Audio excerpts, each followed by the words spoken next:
জন্মের পর থেকে জানি সুদ হারাম। বর্তমানে দুই একজন আলেম ছাড়া আর কোনো আলেম সুদের ব্যাপারে ওয়াজ করে না, কারণ ওনারা সুদখোরের কাছে মুরিদ হয়ে গেছে।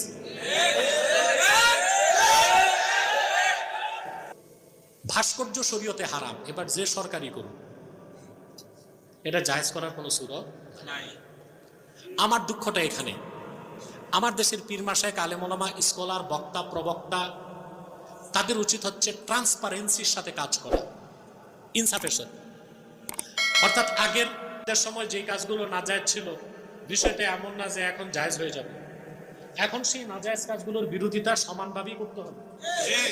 যদি করা না হয় তাহলে আস্তে আস্তে বাংলাদেশের জনগণ আলেমদের প্রতি আস্থা হারায় ফেলবে যে এরা সুবিধাবাদী, হালুয়া রুটি জিন্দাবাদ। যে বেশি উপকার করবে এই জাতি তাকে আগে বাস দিবে। এটা হচ্ছে একটা নৃতাত্ত্বিক সমস্যা। কি সমস্যা? সব কথা তো আর বলাও যায় না। যে লোক দেশ স্বাধীন করছে এ লোককে হত্যা করা হয়েছে, বিদেশ থেকে এসে না দেশের লোক। আবার যে লোকটা দেশের হাল ধরল, অপরাধ ছিল উপকার করছ, উপকার এটা অপরাধ। স্বাধীন করলি কেন?